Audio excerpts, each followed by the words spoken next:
Hi viewers, welcome to our channel. ప్రస్తుతం మనతో పాటు దామ బాలాజీ గారు సీనియర్ జర్నలిస్ట్ ఉన్నారు. వాటితో ఒకసారి మాట్లాడదాం. సార్ నమస్కారం సార్. నమస్తే. సార్, చిరంజీవి గారు నిన్న బ్రహ్మానందం అనే సినిమా ఈవెంట్ లో మాట్లాడుతూ రామ్ చరణ్ కి అమ్మాయి కాదు అబ్బాయే పుట్టాలని జస్ట్ కామెంట్ చేశారు. ఇప్పుడు ఇది వివాదాస్పదంగా మారిపోయింది సార్. చిరంజీవి గారు మెగాస్టార్ స్థానంలో ఉండి కూడా వివక్ష చూపిస్తున్నారు అమ్మాయిల పట్ల అని చెప్పేసి కొంతమంది విమర్శిస్తున్నారు. అండ్ మహిళా సంఘాలు కూడా సీరియస్ అయ్యి ఆయన పైన చర్యలు తీసుకోవాలని డిమాండ్ చేస్తున్నాయి. మరి ఆయన కామెంట్స్ మీరు ఏ విధంగా చూస్తారు సార్? చిరంజీవి గారు ఒక కొత్త వివాదంలో చిక్కుకున్నట్టుగా అర్థమవుతుంది. మహిళా కమిషన్ సీరియస్గా ఆయన మీద విమర్శలు చేసింది. అట్లాగే చాలామంది మహిళలు కావచ్చు, ఈవెన్ నెటిజన్స్ అంటాం కదా, నెటిజన్స్ కావచ్చు, అందరూ కూడా చిరంజీవి మీద చాలా సీరియస్ విమర్శ చేస్తున్నారు. దీనికి ప్రధాన కారణం ఏంటంటే, బ్రహ్మానందం వాళ్ళ అబ్బాయి గౌతమ్ కృష్ణ ఇద్దరు కలిసి నటిస్తున్న బ్రహ్మ ఆనందం అనే ఒక సినిమాకి ఈయన చీఫ్ గెస్ట్గా వెళ్ళారు చిరంజీవి. ఆ టైంలో సుమ కనకాల అదే ఆ అమ్మాయి యాంకరు ఇప్పుడు క్లింకర్ వాళ్ళ తాతను చూద్దామని ఒక ఇది చేసింది. దాంట్లో చిరంజీవి అప్పుడు కామెంట్ చేస్తూ ఆడపిల్లలతో నిండిపోయింది నా ఇల్లు, ఎటు చూసిన ఆడపిల్లలే, నేను అసలు ఇంట్లో ఆడపిల్లలతో ఎలా ఉన్నానంటే ఒక హాస్టల్ వార్డెన్ లాగా ఉన్నట్టుగా అనిపిస్తుంది. సో అందుకని నేను రామ్ చరణ్ని అడుగుతున్నాను, నాకు ఒక మనవణ్ణి కనియరా అని అడుగుతున్నాను. మన లెగసీ కంటిన్యూవల్ కావాలి కదా, ఏదేమైనా వండర్ఫుల్ కిడ్స్ అని అతను సరదాగా దాన్ని ఒక లైటర్ వెయిన్లో సరదాగా మాట్లాడాడు. అయితే చిరంజీవి స్థాయి వ్యక్తులు దీంట్లో అంటే ఉమెన్తో ఉండడం అనేది, ఎంతమంది అమ్మాయిలు ఉన్నా ఒక అబ్బాయి కావాలి, అబ్బాయి లేకపోతే మన లెగసీ కంటిన్యూ కాదు అనే ఎసెన్స్ని జనం తీసుకుంటారు కదా మామూలుగా ఎవరైనా. అంటే సమాజంలోనే ఇవాళ మన ఇండియాలో ఫెమిసైడ్ అంటారు, అంటే స్త్రీలని చంపేయడం, అట్లా ఫోయిటిసైడ్ అంటారు, గర్భస్థ శిశువుల్ని చంపేయడం, ఇది బాగా పెరుగుతుంది. అంటే స్త్రీ ఫిమేల్ చైల్డ్ వద్దనుకుంటారు అందరూ కూడా. ఆడబిడ్డ వద్దు, మగబిడ్డలే కావాలి అనేది అందరూ కూడా అనుకుంటారు. మగబిడ్డ పుడితే చిన్నప్పుడే చంపేస్తున్నారు, పుట్టకముందు కూడా గర్భంలోనే పిండాన్ని చంపేస్తున్న కేసులు బాగానే ఉన్నాయి ఇండియాలో. ముఖ్యంగా రాజస్థాన్, తమిళనాడు ఇలాంటి దాంట్లో దాని మీద సినిమాలు కూడా వచ్చాయి. కరుత్తం అనుకుంటా అలాంటి సినిమా వచ్చింది తమిళ్లో. సో అంటే స్త్రీల మీద వివక్ష పెరుగుతుంది కదా, ఈ కాంటెక్స్లో చిరంజీవి ఇలా అనడం కరెక్టా అన్న విమర్శలు ఇప్పుడు బలంగా వస్తున్నాయి. రెండో వైపున ఆయన్ని సపోర్ట్ చేసేవాళ్ళు కూడా ఉన్నారు. ఆయన సరదాగా అన్నాడు, ఇప్పుడు ఇంట్లో మనకి ఎక్కువ ఆడవాళ్ళు ఉన్నప్పుడు ఒక మగబిడ్డ ఉంటే బాగుండని ఎవరైనా అనుకుంటారు కదా, అది ఆడవాళ్ళు కూడా అంటారు. ఒరే ఒక మగబిడ్డని కంటారని వాళ్ళ బామ్మ వాళ్ళు కూడా అంటారు కదా, అది తప్పేముంది. చిరంజీవి సరదాగా ఆయన ఏమీ వాళ్ళని ఇది చేయలేదు, వండర్ఫుల్ కిడ్స్ అని ముగిచ్చాడు ఆయన. వాళ్ళేమి అమ్మాయిలు ఉండడం వల్ల తను ఏదో బాధపడుతున్నది చెప్పలేదు.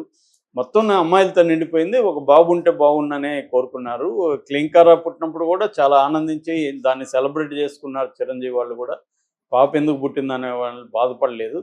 రెండోది ఆయన కూతుర్ని కూడా, ఆయన క్రైసిస్ వచ్చినప్పుడు కూడా వాళ్ళ కూతుర్లకి అండగా నిలబడ్డాడు. చిన్న కూతురికి రకరకాల ప్రాబ్లమ్స్ వచ్చినప్పుడు కూడా చిరంజీవి ఎప్పుడూ ఆ కూతురు మీద ఒక చిన్న నెగిటివ్ కామెంట్ చేయడం కానీ చేయలేదు. ఆమెని తన కడుపులో పెట్టుకొని దాచుకున్నాడు క్రైసిస్ వచ్చినప్పుడు కూడా.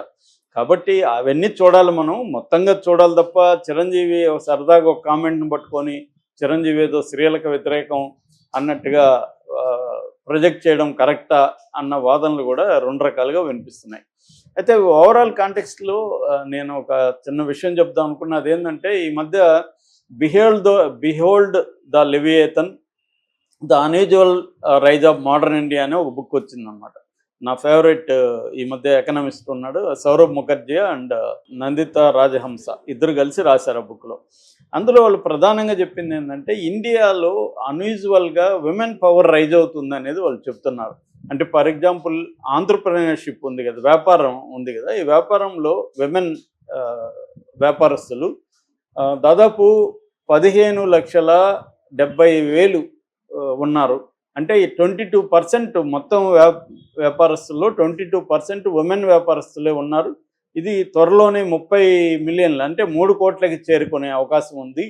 సో ఉమెన్ విపరీతంగా పెరుగుతున్నారు. ఎందుకు? దీనికి కారణం ఏంటంటే, మన ఇండియాలో ఎకనామీలో 60% సర్వీస్ ఓరియంటెడ్లోనే ఉంది, సర్వీస్ ఓరియంటెడ్ అనేది బ్రెయిన్కి సంబంధించింది కాబట్టి ఆ రంగంలోకి ఉమెన్ ఎక్కువ ఎంటర్ అవుతున్నారు. ఎందుకంటే మనం చూస్తే ఎడ్యుకేషన్లో కూడా 10th ఇంటర్లో రిజల్ట్స్లో చూస్తే కూడా విమెన్ ఎక్కువ, అమ్మాయిలు ఎక్కువ పాస్ అవుతుంటారు.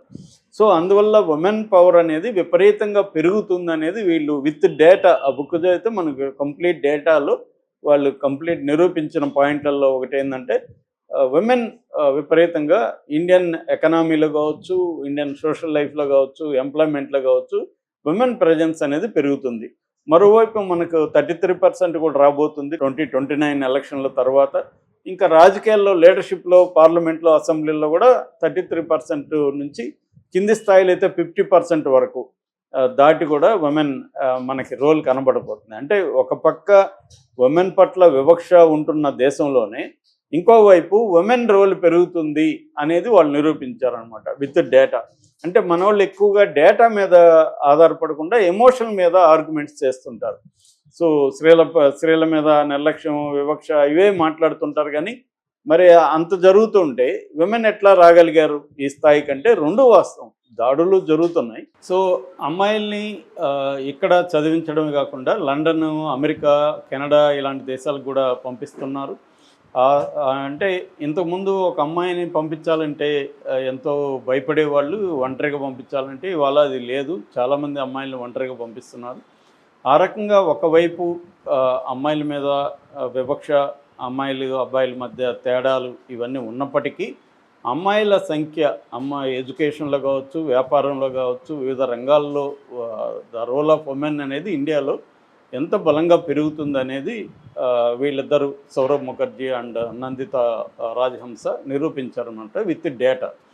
సో మన వాళ్ళు ఏంటంటే డేటా కాకుండా, డేటా డ్రివన్ ఆర్గ్యుమెంట్స్ కాకుండా ఎమోషన్ డ్రివన్ ఆర్గ్యుమెంట్స్ ఎక్కువ చేస్తూ ఉంటారు. అంటే మాట్లాడితే రెచ్చిపోయి ఇట్లా అట్లా మాట్లాడుతుంటారు. కానీ నీ దగ్గర ఒక విషయం చెప్పినప్పుడు దాన్ని సపోర్ట్ చేసే డేటా ఉండాలన్నమాట. అది మనకు తక్కువ. సో అందుకని ఇప్పుడు చిరంజీవి అలా చెప్పగానే ఆయన ఏదో స్త్రీల వ్యతిరేకని ముద్ర వేయడం కూడా కరెక్ట్ కాదు. ఎందుకంటే ఆయన మొత్తం లైఫ్లో చూసుకున్నప్పుడు ఖచ్చితంగా ఆయనలోనే కాదు మనందరిలో కూడా ఎంతో కొంత పేట్రియాటిక్ టెండెన్సీస్ అనేవి ఉంటాయి. అవి రిఫ్లెక్ట్ అవుతుంటాయి. మనం స్త్రీలతో బిహేవ్ చేసేటప్పుడు మనకు తెలియకుండానే మన లోపల ఉన్న పేట్రియాటిక్ స్వభావం అనేది బయటకు వస్తూ ఉంటుంది. ఎప్పటికప్పుడు మనం దాన్ని చెక్ చేసుకుంటే అది తగ్గుతుంది, కానీ మనం అదే కరెక్ట్ అనుకుంటే అది ఇంకా పెరుగుతుంటుంది. కాకపోతే ఓవరాల్ సమాజంలో డేటా చూసుకుంటే అమ్మాయిల పట్ల ఇంతకు ముందున్న స్థాయిలో వివక్ష అనేది లేదు, తగ్గింది. అట్ ద సేమ్ టైం ఇప్పటికీ కూడా ఆడపిల్లలు వద్దు, మగపిల్లలే కావాలనే స్వభావం కూడా పెరుగుతుంది. దీనికి కారణాలు కూడా ఉన్నాయి. ఎందుకంటే కట్నం ఒకటి, రెండోది నా లెగసీ. ఈయన చిరంజీవి అనింది అదే. చిరంజీవి అనడంలో ప్రాక్టికల్గా అదే ఉంది. ఎందుకంటే ఆయన అమ్మాయిలు చిరంజీవిలాగా స్టార్ హీరో అయ్యే ఫిమేల్ స్టార్స్ మనకు తక్కువ. మనకి ఎప్పుడు ఎవరు ఒక విజయశాంతి, దాని తర్వాత సౌందర్య ఇలాంటి కొంతమంది తప్ప, ఈ మధ్యకాలంలో ఎవరు సాయి పల్లవి ఇలాంటి వాళ్ళు ఉన్నారు తప్ప మనకి ఒక అర డజన్ మంది హీరోలతో ఈక్వల్ ఎవరున్నారు? ఒక 100 కోట్లు తీసుకునే హీరోయిన్ ఎవరుంది? ఒక 50 కోట్లు తీసుకునే హీరోయిన్ ఎవరుంది?